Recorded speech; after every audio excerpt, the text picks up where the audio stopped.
It's all right. So just double check it. It's good, yeah? Yeah, all good. So the 12 grand a year courses. Yeah. Obviously 1,000 people. If you're good at maths as you are, that's 12 million a year. Yeah. So obviously making a lot of money from selling these courses about property investing. Yeah. What was your experience of interacting with him, and I gotta be really careful. What insights did he have on? Yeah, I gotta be really careful what I say about Samuel Leeds because he's quite litigious, and I think he's like sued or attempted to sue a lot of people. But he was really piling into you. Yeah, I think he called Dan Needle the absolute tax legend. Did he? I've been not on the internet. I saw him claim he destroyed you. I'm glad to hear there's a Dan Needle Samuel Leeds alliance out there. We got to try. Tom, we got to try and wind Gary up. Sam Leeds was really like. So when he schooled you, and that, so my first time that I found out who Samuel Leeds was because he interviewed Andrew Tate. You know this? Yeah. He interviewed Andrew Tate and upstanding citizen. And one of them, I don't know who it was. I think Andrew Tate brought me up and called me a skinny little dipshit. Yeah. To Samuel Leeds. Some skinny little dipshit. Skinny little dipshit like that. Gary Stevenson. Yeah. Skinny little dipshit saying tax the rich. Side note, did you see him get arrested the other day? In his outfit? Yeah. Great outfit he's wearing. I wish I had such a sexy outfit. That outfit alone, he should get life.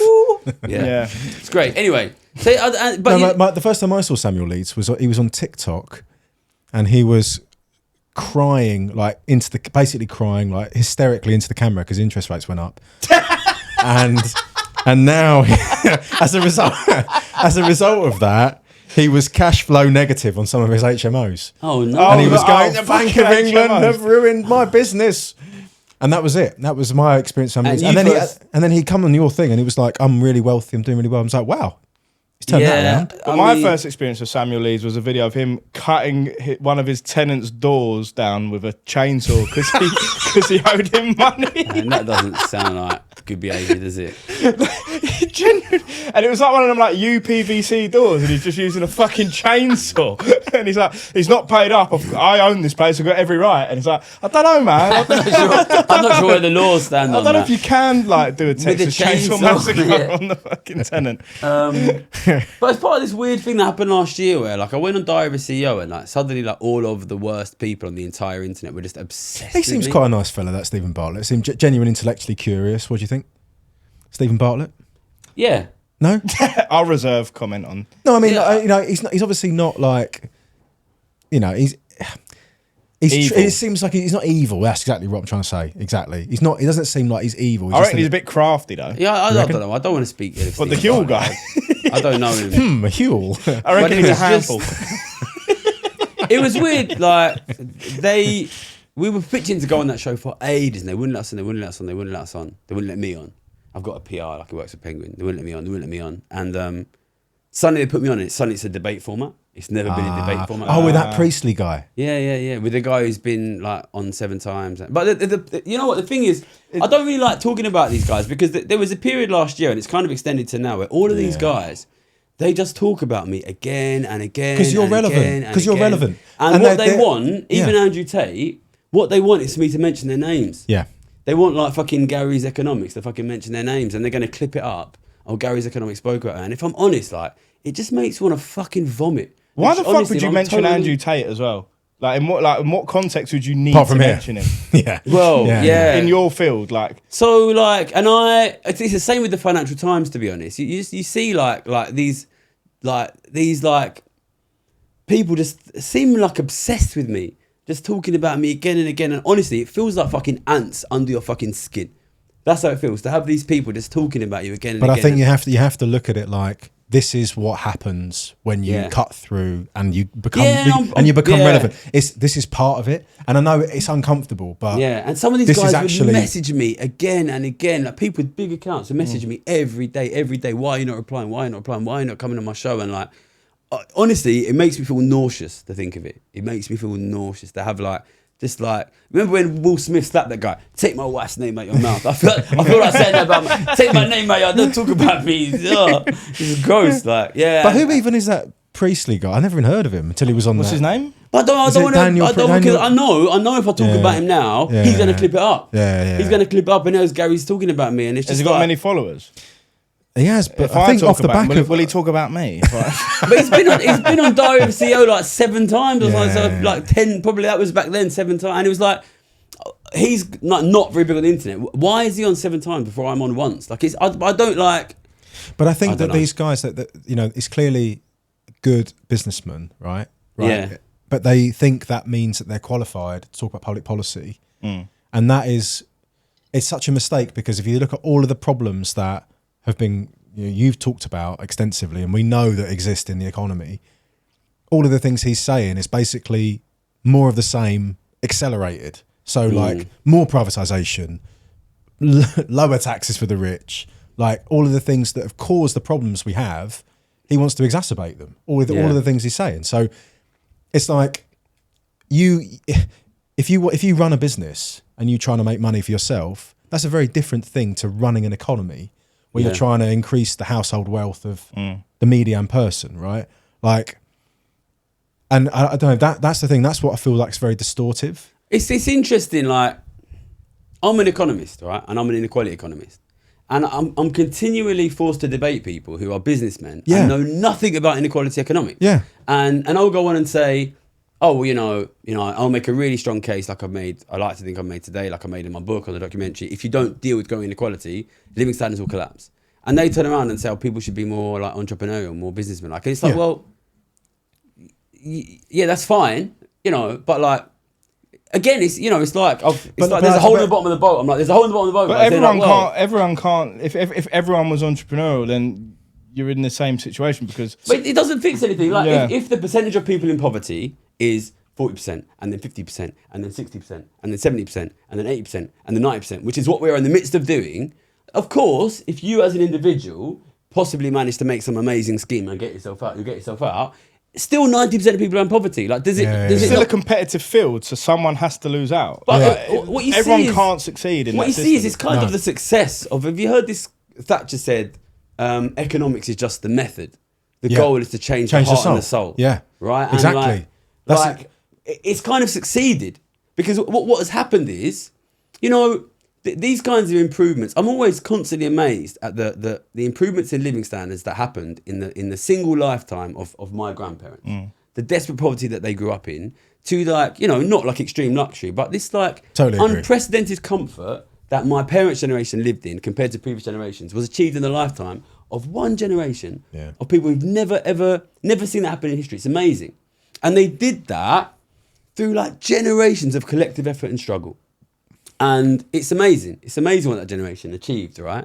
And then to see so quickly us move into a situation where society is clearly collapsing into desperate poverty, and people are just like, well, I'm going to be an entrepreneur.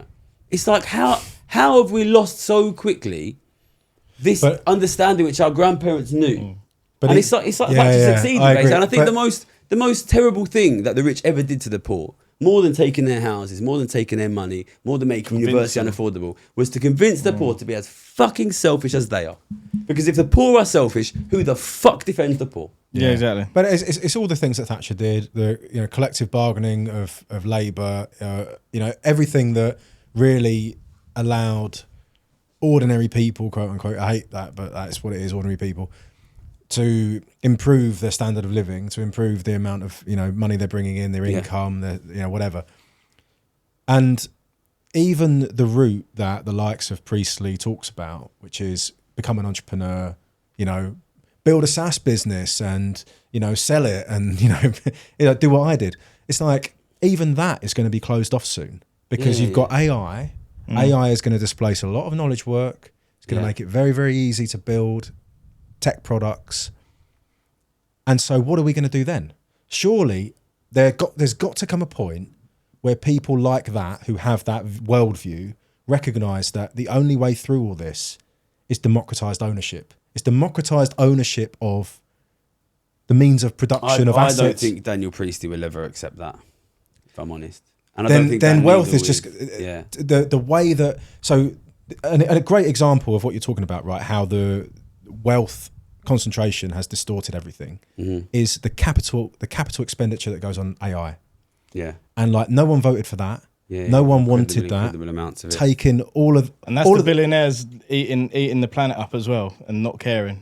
Exactly. Building the data centers, dragging our economy in a particular direction that is going to destroy jobs and concentrate their wealth more. But I think it's important for people to realise, like, you know, things like the Indian famine, the Irish famine.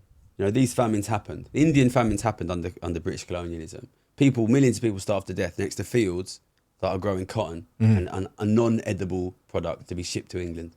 You know, the Irish famine dies, millions of people die, and food's being sent out to other countries. Like, I don't think people realise how serious this can get. You know, when we talk about AI, this stuff is going to use the water that your kids need to fucking drink to fucking live. Yeah. That's what it's going to use. But it's sold you as convenience. Yeah. It's going to make your life easier. It's going to improve. It's going to make your life very hard when you haven't got fucking any water to drink. Yeah, it's actually and no fucking job. Yeah, it's actually evil, isn't it? Because it's like dragging you into like believing this is going to help you, and it's actually going to fuck your life up. I was talking to a bloke, right? He lives on the same road as me, right? I used to work in the pub that he drinks in. I've known him for years, and he's a nice bloke, and he works in IT. And we got talking about AI, and he was, you know, obviously talking about how fucking great it is. And I sat there and went, no, I think it's bollocks.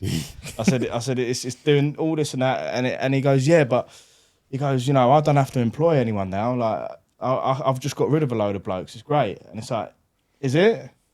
You've just had to like lay a load of people off, and that's good, is it? Yeah. Like, and he's like, yeah, well now, like, you know, I don't have to pay them as much, and I can make more money. And it's that same attitude. It's that same like, fuck everyone else. I'm all right, Jack. And that's kind of what wealth inequality is. I've got a question for you. At any cost. I've got a question for you on that. Is that changeable? Do you think that's changeable? Do you think that mentality, if it's common in our society, do you think that's something we can change? But it's been engineered over decades through things I was talking about earlier. People, like, you know, especially when living standards are so hard, you get less compassionate for other people's situation, because then it becomes every man for himself, isn't it? Do you think so? I think so, yeah. What do you think? Yeah, I think that's right. I think as things become more and more difficult, people become more and more selfish, and it's a vicious circle. Look at people buying toilet roll in 2020. But, you know, look at, you know, I talk about the improvements that were made in living standards in my grandparents' generation. You know, both my grandparents, the ones in this country, well, all four of them grew up in poverty, right? And somehow they managed to build this better thing. So I don't think it's always inevitable that people who live in poverty are selfish. No. It has been done before. Yeah. So can we do it again? Why were they able to do it and we're not able to do it? What do we need to change to make us like them? I think world events, maybe, it's certainly in your grandparents' lifetime, might have made it more clear that being like the wars, sticking together, and maybe it's circumstantial where you've seen how like coming together can be. I don't think we've been through, like, obviously different places in the world have been, but certainly in this country we haven't been through a thing where we really have had to be there for each other. Do you know what I mean? Yeah, but and also, like, surely society now is way more atomized, where in that era you had people living in terraced houses that were built by, you know, some kind of industry, factory. People worked together. They, you know, the kids played in the street together. There was just much more community. You think we've lost each other? Yeah. The sense of community is definitely gone. Definitely. And the right will argue it's through multiculturalism, but it's not. It's through... It's capitalism. It's capitalism, yeah. Yeah. And that's the thing with, like, you know, I think with the Reform Party is they talk about things like a sovereign wealth fund because they want to get to the North Sea oil. Oh, we should do what Norway did, have a sovereign wealth fund. It's like, you support the very Thatcherite economics that pulled people apart, pulled communities apart, closed down industry, sold off all the assets, and now you're talking about a sovereign wealth fund. It's like their whole economic outlook is to treat Britain as an opportunity to extract wealth. I mean, Richard Tice lives in fucking Dubai. Yeah. Capitalism has made life in general competitive. And when you're competing, you're less likely to get on. You think it's made people feel dog eat dog? Yeah, it's made it a fight out there. So like, it's made it feel like a fight out there, isn't it? Because what I think about, you know, I'm involved in this, you know, I know you've been involved in these kinds of things as well. Like, to be honest, like, I'm not really interested in pointing fingers and criticising. I want to fix it. That's what I want. I want to fix it. I want to make things better, and I want to understand how to make things better. Is it fixable? I'm quite cynical. Listen,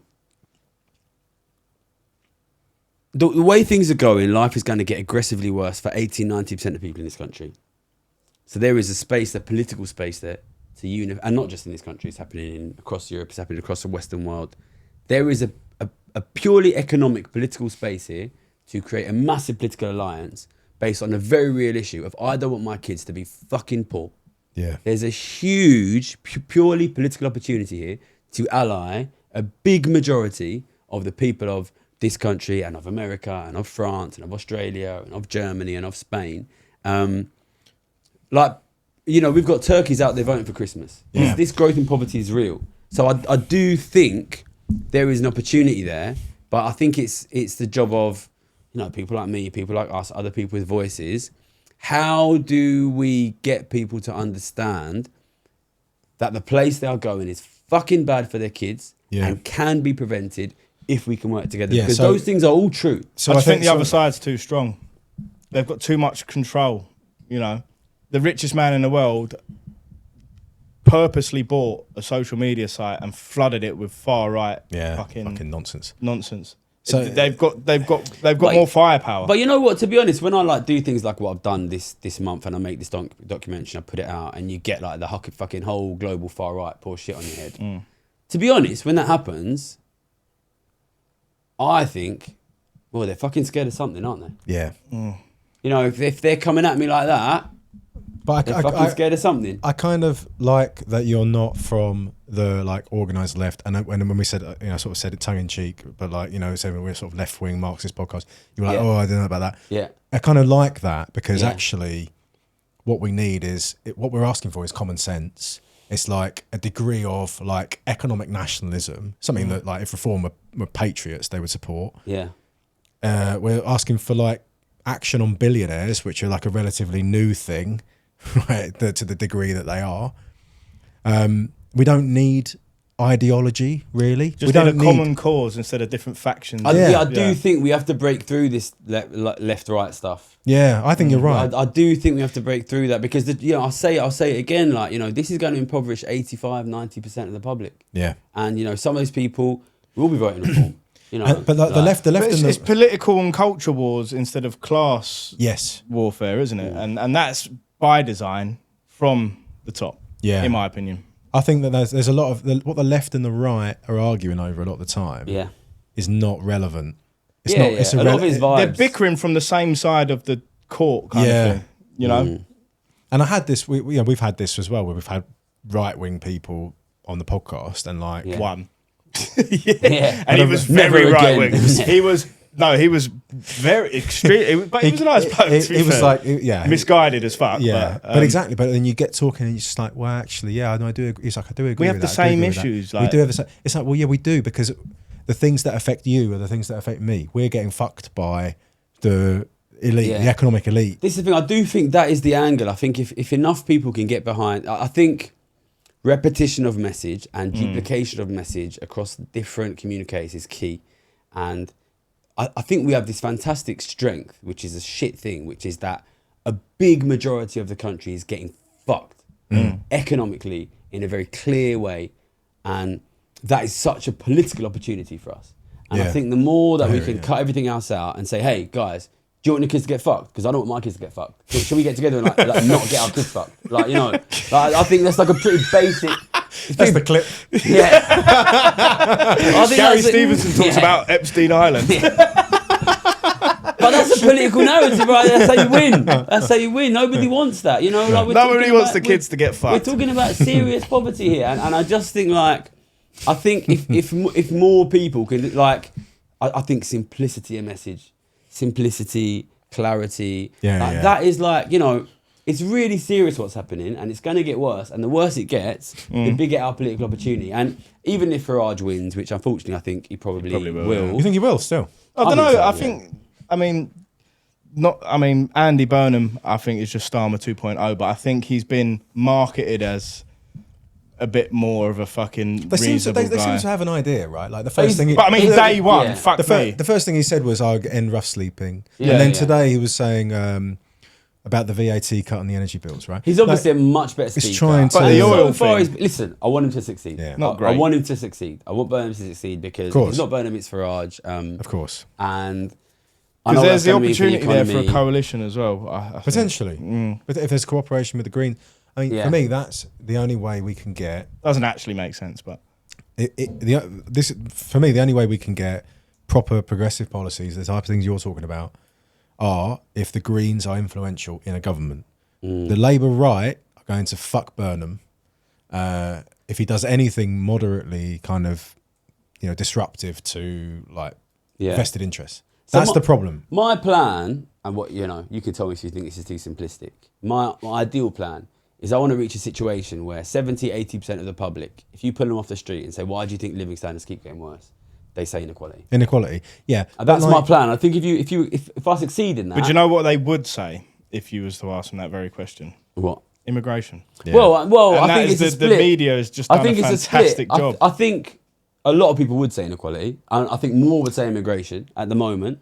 But the truth is, all right, okay. But like that's what they. Farage, if he wins, he will cut tax on billionaires. Oh, it'll get way worse. Inequality will get worse, and he will fail on the economy. Yeah. So their argument that it's immigration will struggle long term because when they start winning power, It would collide with reality. if they ever actually stop immigration, it will not work because it is not the actual problem. The problem is aggressive wealth But then concentration at the top. but then Gary, they'll just start deporting people. They'll spin it, yeah. They'll just say, oh, we haven't got Well, far this is the enough. thing. I know There's too many people here already. exactly. That's What the they problem. will say is yes, we cut immigration, but we haven't kicked the undesirable I think- groups out. And, I know and, that's what. Yeah. and that's the real risk, right? What needs so, to yeah, happen yeah, it is- will. I agree. It will fail on its own terms eventually. Yeah. But in the meantime, there's going to be some horrendous things that happen And what because they will fail on their own. People terms. need to understand, and I think the approach that I suppose the cause, which I suppose is you, it's us, it's everyone that is against like impending fascism,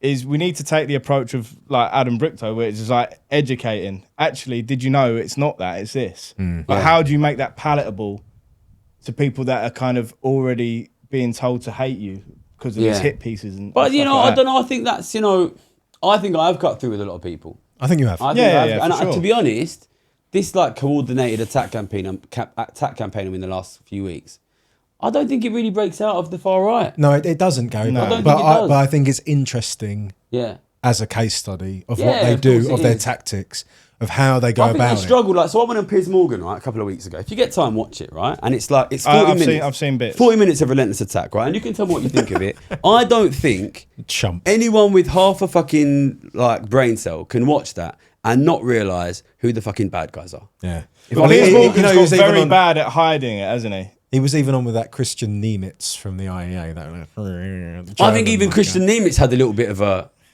oh fuck, maybe we're the bad guys moment when he was on the show. I honestly think so. Like, and to be honest, and a lot Is of that people in are like, America, is it? Or is it over here? no, it's here. It's in the fucking Murdoch building it's next to the just- Shard. right. And Wow. I think, obviously there's been a lot of attacks on the documentary.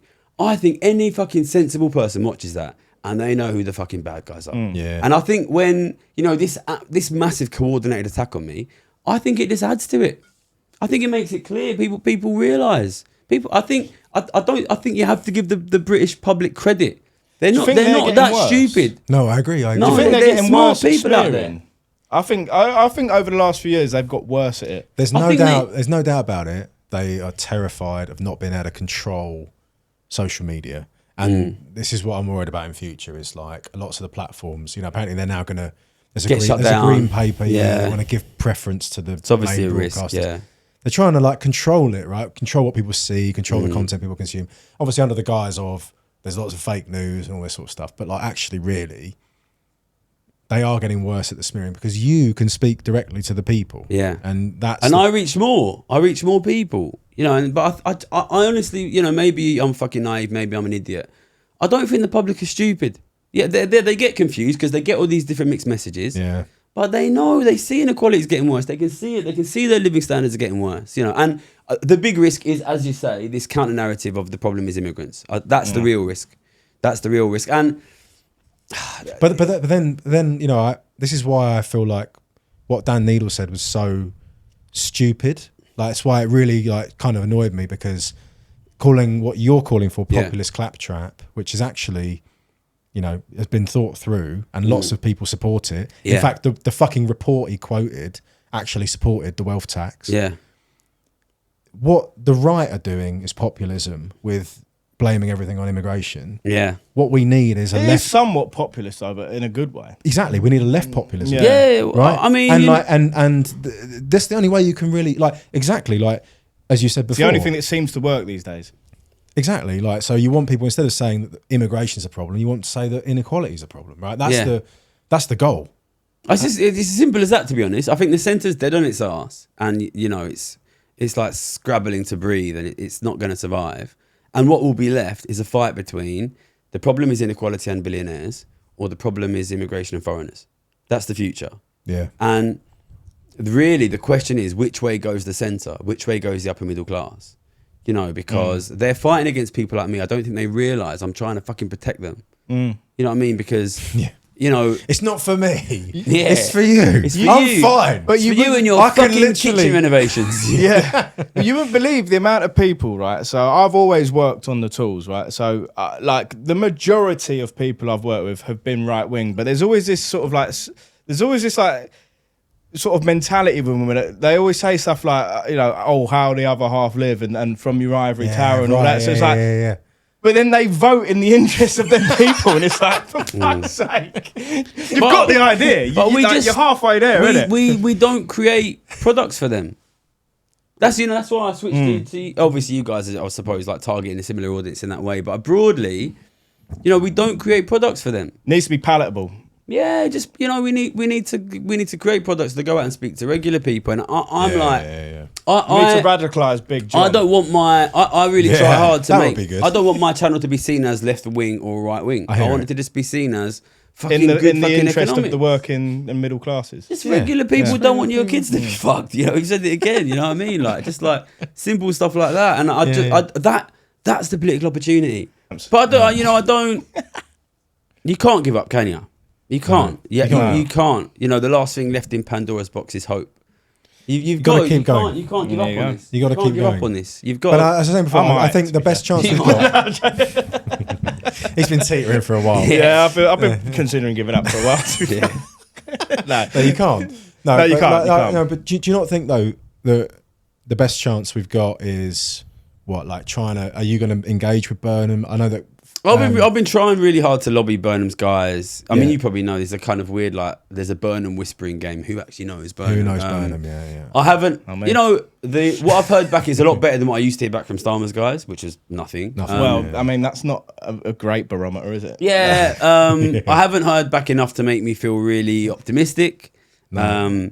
But I'm not giving up on him, and I can't give up on him yet. But what do you think if he does like a kind of, you know, watered down wealth tax, or like it looks like we might equalises capital gains? Yeah, it looks like we might get capital gains equalised with income, which is maybe not a bad policy change, but it's not going to seriously deal with top end, and it's not going to get us ready to deal with like the real big problem is the top 0.1%, and they don't pay capital gains because capital gains is paid when you sell an asset, and if you have a passive income of £1 million a week, you never fucking sell any assets basically. No. So they can avoid it. And it's 10%, is it still? It's 24, and they want to raise it up to 40. So they've already got rid of the entrepreneurs relief, and they've already got, and if they do that, then they will have a legitimate. I'm not saying that this is like a priority, but like there'll be a legitimate case that they are anti-entrepreneur, and that's the problem I think with all of this stuff. This is the thing: is if you reinforce that narrative that you are anti-business, anti-entrepreneur, if the press get hold of that, anti-aspiration. Exactly. That's a ball, isn't it? That's a problem. We're talking about the rentier class. Listen, people need to realise, right? I'm saying tax the super rich. These guys are not working. These guys are not entrepreneurs. They just fucking own everything.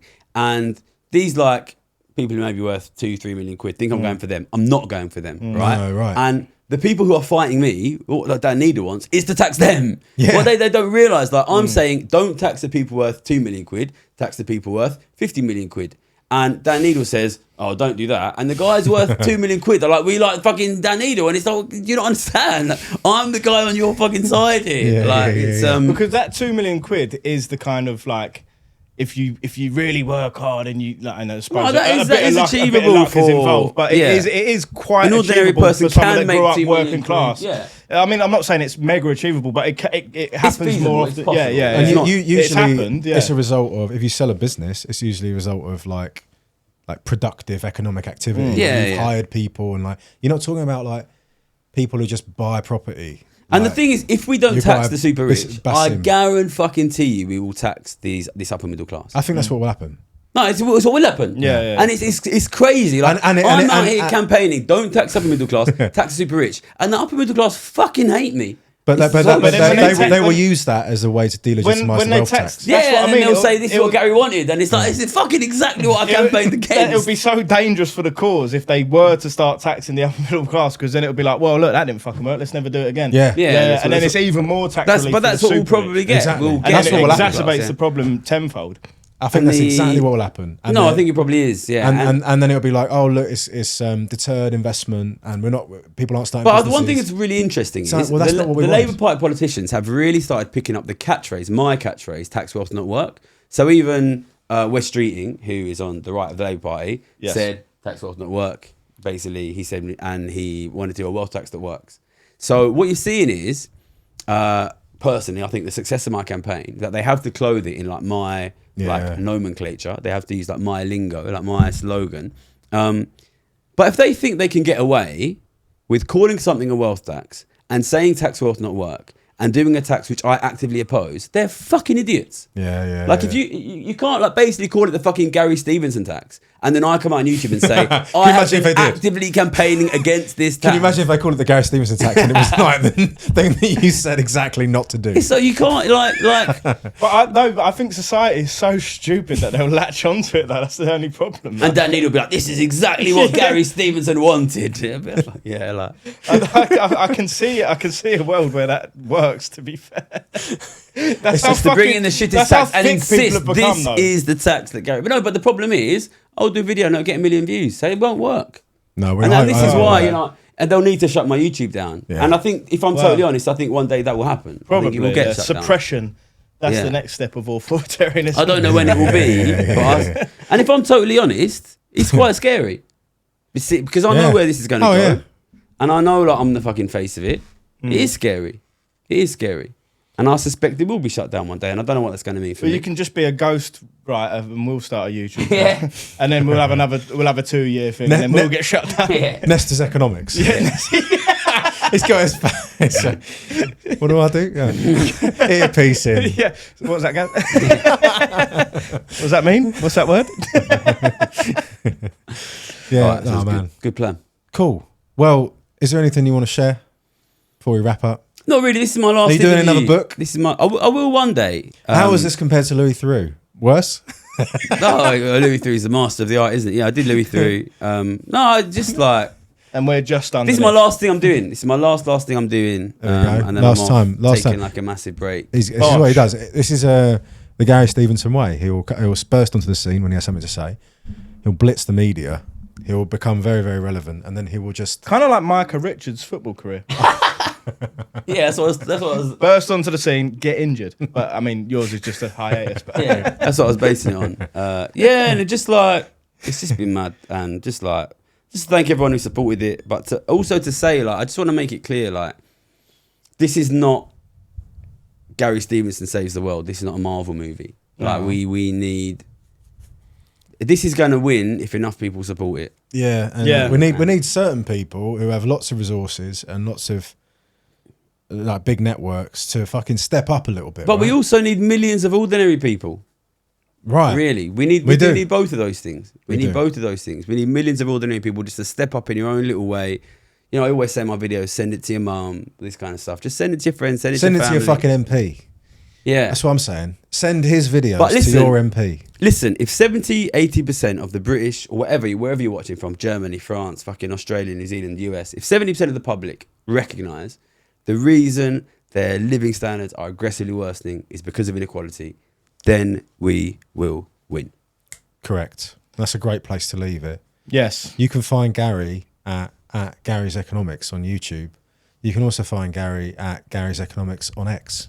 Yeah, Instagram, Twitter, TikTok, the book, The Trading Game, the fucking documentary, the best-selling book, Filthy Rich, The Trading Game, Gary Stevenson. Thank you very much, Gary. Yes, thank you for coming on. And Tom, where can we find you? Yeah, Tom Nestor comic on everything. I think, yeah. Not on Twitter anymore. I got hacked by a crypto. So if you get a message from me on Twitter asking you to vote for a podcast, don't do what I did, where you don't listen to the podcast, but you kind of recognise one of the hosts and think, oh, let me do a nice thing. Save that good deed for saving the economy by sending Gary's videos to your loved ones.